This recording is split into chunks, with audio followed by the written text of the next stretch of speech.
Naungusan ni senatorial aspirant Pastor Apollo C. Quiboloy sa isang survey ang mga dati ng mga senador at muling tumatakbo sa 2025 elections. Sa pa-survey ng social media page na Archlight, lumabas na numero 1 ang buting pastor sa lahat ng mga kumakandidato sa pagkasenador. Narito ang balita ni Margot Gonzalez.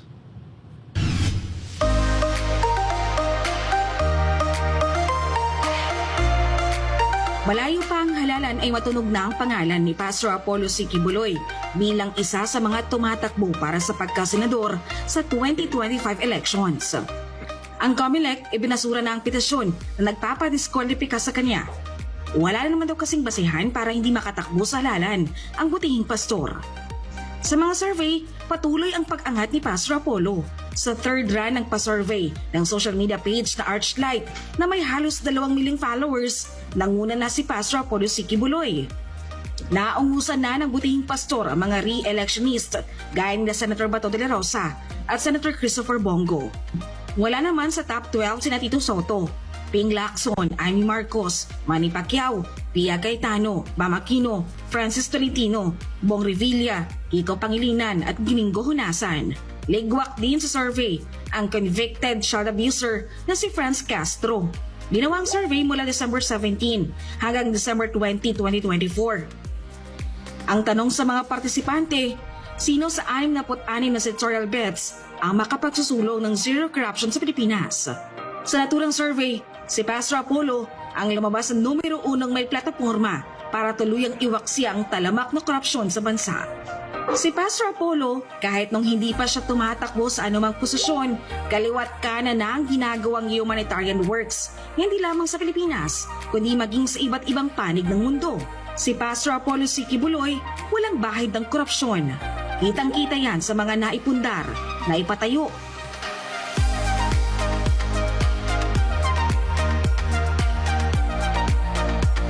at mga programa ng kanyang kongregasyon na The Kingdom of Jesus Christ sa loob ng napakaraming taon para sa mga miyembro, tagasunod at mga benepisyaryo nito. Ang Children's Joy Foundation Incorporated na itinatag ni Pastor Apollo Quiboloy noong pang 1998 ay nagawang makapagpaaral, makapagpakain at makapagbigay ng tirahan sa milyon-milyong ulila at may hirap na mga kabataan dito sa Pilipinas at sa buong mundo. Pagdating naman sa Jose Maria College Foundation Incorporated na itinatag ni Pastor Quiboloy noong taong 2002, 70% sa mga estudyante rito ay scholar ni Pastor Apollo Quiboloy. Habang ang Sunshine Philippines Movement o SPM na itinatag naman ng butihing pastor noong taong 2005 ay hindi rin natitinag pagdating naman sa pangangalaga ng kalikasan at pagsasaayos ng kapaligiran. Lalo pa itong naging aktibo nang sunod-sunod na tumama ang mga kalamidad nitong taon. Kaliwat kanan ang ginagawang pagtatanim at reforestation ng SPM sa ilalim ng One Tree, One Nation Tree Planting Activity sa iba't ibang panig ng bansa, maging ang cleanliness drive ng SPM sa mga lugar na gabundok ang basura. Pagdating naman sa pagtulong sa mga nasalanta ng iba't ibang sakuna at kalamidad, number 1 responder ang butihing pastor pagdating sa pamamahagi ng relief goods at financial assistance.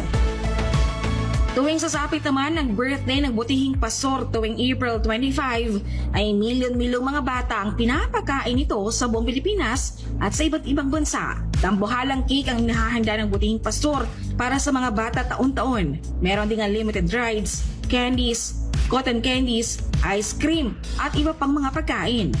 Meron ding parada ng mga character sa Disneyland, talaga namang kinagigiliwan ng mga bata.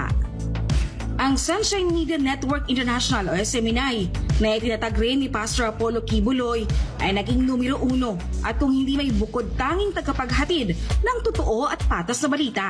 Ito ang numero 1 at tanging stasyon na nagsisiwalat ng mga hindi makataong gawa ng CPP and PNDF. Nagbigay ng kamulatan sa mga tao para hindi sila maninlang sa mga ginagawa nitong recruitment sa mga iba't ibang eskwelahan at institusyon. Yan ay ilan lamang sa mga hindi mabilang na resibo o patunay na mga nagawang kabutihan at kawang-gawa ni Pastor Quiboloy sa loob at labas ng bansa. Tunay nga na kahit noon pa, hindi na maikakaila ang malaking malasakit ni Pastor Quiboloy sa mga nangangailangan. at ang mga malaking programang napagtagumpayan nito para sa kanyang mga kababayan. Tumanggap na rin ang butihing pastor ng iba't ibang pagkilala dahil sa kanyang mga natatangi at kangahangang humanitarian works. Asahan nga na sa oras na maupo si Pastor Apollo sa Senado, magtutuloy-tuloy ang nasimulan niya na siguradong mas lalawak pa ang sasakupin at aabutin ng mga programa at proyekto na makatutulong sa pagpapahusay ng buhay ng bawat Pilipino na daan sa mas maunlad na bansa dahil ito ang Pilipinas nating mahal. Para sa Diyos at Pilipinas kong mahal, Margaret Gonzalez, SMNI News.